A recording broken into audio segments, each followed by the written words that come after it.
This is a GK Media podcast. This podcast is part of the GK Media Studios Creators Network, helping people tell their stories. Become a storyteller today and learn about our podcaster network at gkmediastudios.com. Hello and welcome to this week's episode of Business Bytes on Garry Talks. Earlier in the week, I reached out to those who follow me, Garry Talks, on Instagram to DM me with their questions on growing their online presence through digital marketing or just answering day-to-day business issues that they are facing. Many people get in touch with me on a weekly basis asking for advice, encouragement, support, ideas when it comes to operating their business. And these could be businesses where people are just a sole trader up to very large international businesses. And they just like to bounce ideas off me, get suggestions, get insights, and so on. And over the last couple of years, every Friday on Business Bytes, I've been focusing on doing interviews with business leaders overseas. In other words, business leaders operating outside of Ireland. And I just wanted to twist the table a little bit and turn it more on helping you directly. So that's why I asked you on Instagram during the week to send me any questions that you have. And I got a really good response. And what I've done is I've compiled many of those questions into kind of 5 key areas. And I can do another episode next week answering some more of your questions if you want to reach out to me via Instagram, or you can email Garry@garrytalks.com. And before I kick off as well, I just want to thank everyone who is supporting the show as a member of the tribe, garrytalks.com. You know, we produce 2 episodes every week. There's a lot of hard work that goes into the show on a weekly basis, and there's a team involved. And, you know, there's no sponsorship currently involved of the podcast because I've tried to keep it as non-commercial as possible, to keep it as authentic for you as possible. But really, you know, it's so important if you do find value in the content that we are producing for you, that you can in some way or another try and support the show. And currently there is a special offer on. It's a very minimal cost. It's like the price of a coffee once a quarter. It's really, really, really good value, but it's more the gesture of you showing your support for the show. So you can get more information by visiting garrytalks.com. Moving on, if you're a small or medium-sized enterprise, you know how crucial it is to have a strong online presence. And with so many businesses competing for attention in the digital space, standing out and, you know, even building meaningful connections with your audience, it is challenging. But don't worry, today what I want to do is explore 5 actionable strategies that can help you maximize your online presence and effectively help you engage with your customers through digital content. And whether you're new to content marketing or you're looking to take it to the next level, these strategies ultimately will help you increase brand visibility, build trust with your audience, and then ultimately grow your business. All right, so let's dive in. The first one I want to focus on is leveraging podcasts to build authority and trust. And for me, I first started podcasting in 2010, 2011. And back then it was extremely hard to podcast because you had to do all the coding yourself when you're uploading it onto a website and trying to register the RSS feed with the limited number of podcast platforms out there, like iTunes at the time, which was still is one of the more popular ones. It's renamed now Apple Podcasts. But podcasts are certainly one of the most effective ways to connect with your audience because it's on a personal level. I think anyone who's listened to episodes of Garry Talks over the last few months or few years, hopefully you've gotten to know me a little bit better, whether it's the little anecdotes about my family life or my personal life or the challenges that I have faced. You know, it helps us connect more. And indeed, people who listen to the show email me afterwards or DM me on Instagram and stuff like that. And I'm making that connection as well with people who's listening to the show. So I get great value out of it as well. So, you know, tapping into podcasting, which is growing, and creating your own podcast, there's so many valuable tools you can get from this. So I suppose one of the first thing is, it's this authority thing. It's, showing that you are an expert in your field, in your industry, because you can use your podcast to help people by offering valuable insights, tips, maybe behind the scenes stories. And you can also do interviews with other experts or influencers in that industry and in that field. So people know that when they come to you, not only are you sharing your knowledge and expertise and showing the value that you bring, but by also bringing on experts and having interviews with them, it shows that your ear is to the ground as well. And you know what's happening in the market on a much bigger scale also. And as I said, it creates engagement. It creates that connection with the listeners. And the beauty I find about podcasting is, you can multitask whilst listening to a podcast. You can be commuting, exercising, going for a walk. You can just be relaxing. You can be driving. It allows you to do other things whilst consuming content, and you are choosing the content that you want to engage with, what ticks the box for you, what you're looking for, support in, advice and so on. And it's very much, that's the way things are going in terms of content consumption. People are now choosing what they want to watch, whether it's through the likes of Netflix, YouTube, Amazon Prime, whatever, and they're choosing what they want to listen to, whether that's picking a song on Spotify or picking a podcast or listening to an audiobook and so on. And then podcasts as well can be repurposed into other forms of content.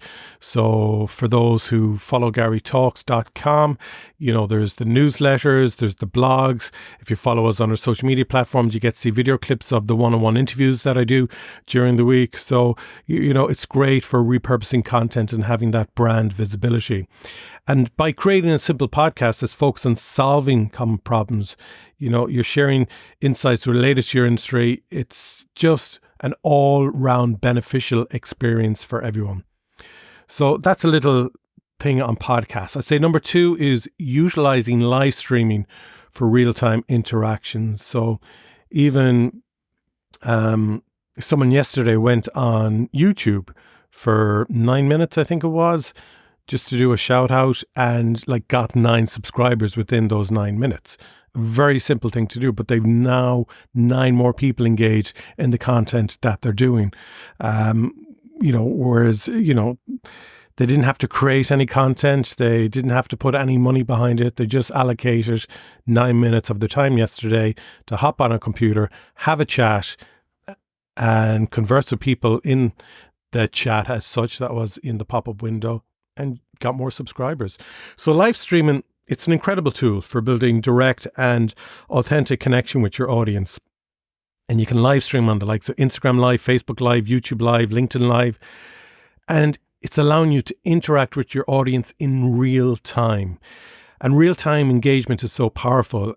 And with live streaming, it creates that sense of urgency and also exclusivity, as your audience know that they can only interact with you at that moment. You can answer questions for them. You can do live demonstrations. You can discuss the industry changes and so on. And it can be, as informal as you want it to be. And you're humanizing your brand, I think, by going live. You're showing the human face of your business, and you're also showing behind the scenes footage. And, if the dog starts barking in the background or a child walks in the middle of the shot, whatever, that's real, that's genuine, that's authentic. And people can actually connect with that better rather than some fancy Hollywood style production. And you can do special promotions as part of your live streams as well, or launching of products or limited time offers to encourage people to engage in that live stream and get interactive and ultimately drive real-time sales. And you can do a Q&A session based on that product demo or so on. So live streaming for real-time interaction is also really, really important. Number 3 would be creating compelling corporate videos. And we've been producing corporate videos for over 10 years here at gkmedia.ie. And it's so powerful. I have one client who invested €5,000 and within, I think, 3 or 4 months, she had sales of 50,000+ euro based on the content that she got us to produce with that 5,000 euro budget. So she scaled her investment by 10, when you look at it mathematically. The thing about online content is it's so important to be consistent, to try and produce as good a quality as possible, but to produce content that is of benefit to people, that is of interest to people, and also that encourages engagement for people.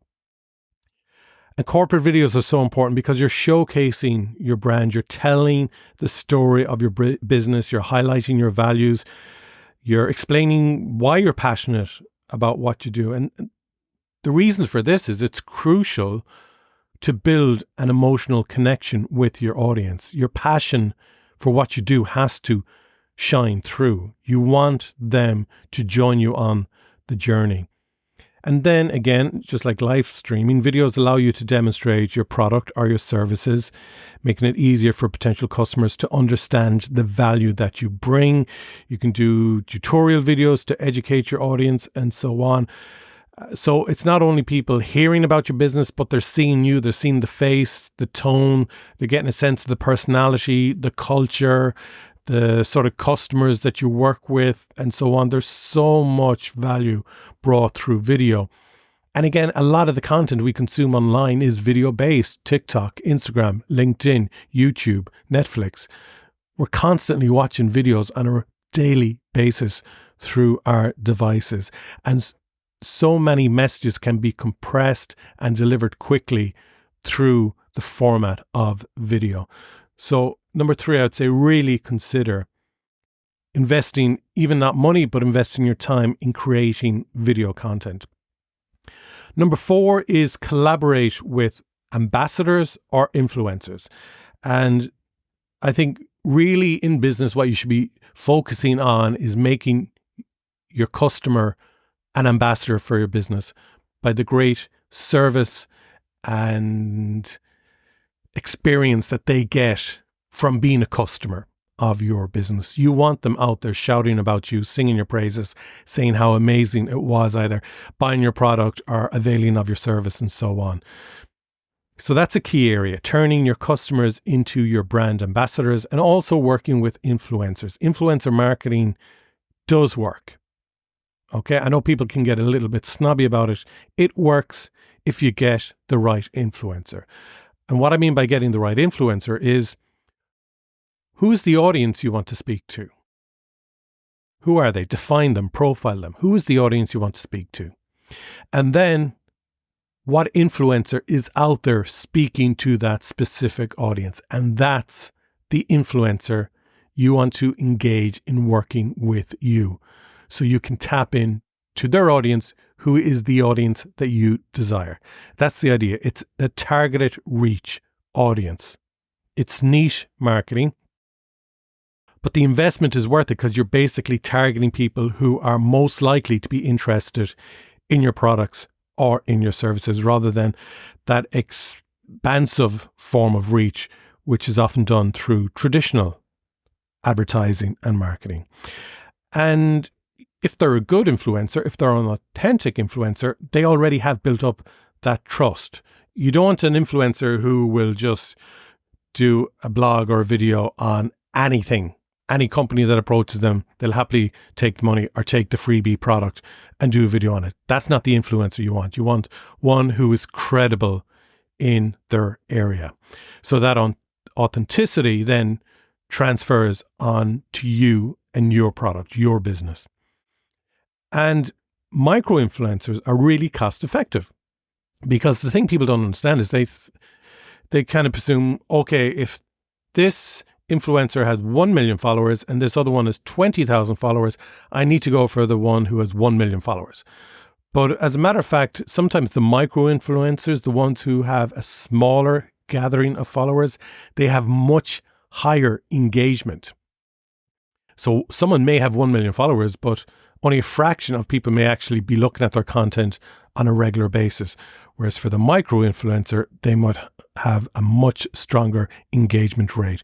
So that is something you need to investigate. And there's websites out there as well that we work with that can provide such data for us that we do for our clients. And 5, then, customer testimonials are so strong. It's social proofing. It's one of the most powerful tools for building trust and credibility. So when potential customers sees positive feedback from others, it reassures them that your product or service is worth their investment.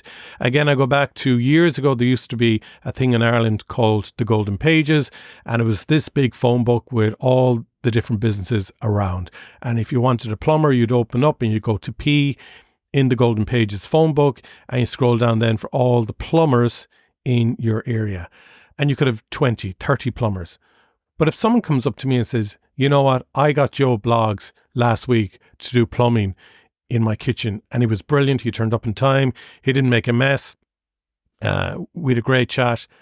Joe Bloggs is who I'm going to ring because he's been recommended to me, rather than ringing 20 different strangers and seeing do I get a connection or click with any of them. So having customer testimonials, again, we're very good with our gut reaction of knowing how authentic and genuine a customer testimonial is when we read it. So getting really good, genuine, authentic customer testimonials for you as a business is essential, because we'll know straight away how genuine it is. But when you do read or watch a good customer testimonial, it has huge leverage for you. And again, it's all about building trust with your customers, with your potential customers, and those reviews create a sales funnel. Testimonials strategically are sales funnels, and you can have a testimonial that leads into a landing page for more information, or an email campaign, or even just directing people to a live stream or a webinar or your social media channels, and so on. So using customer testimonials, whether it's a photograph with a bit of text or some text on your website or a video testimonial, getting that feedback is always essential from your customer, building on that customer relationship. But the feedback that they give could be a brilliant testimonial for your business, make you stand out from the crowd. And what you do in terms of the format of the testimonial, and it can be multiple formats you use with the testimonial, can help bring more customers your way. So there are kind of 5 what I would consider powerful strategies to maximize your online presence through digital content. So 1, think about podcasting. 2, think about live streaming. 3, think about corporate videos itself. 4, brand ambassadors and influencers. And 5, customer testimonials. I think if you start planning the new year, incorporating these strategies into your digital marketing plan, you'll be able to easily boost your visibility, engage your audience more effectively, and ultimately grow your business. Thanks for tuning in, and I'll talk to you again next week. Take care.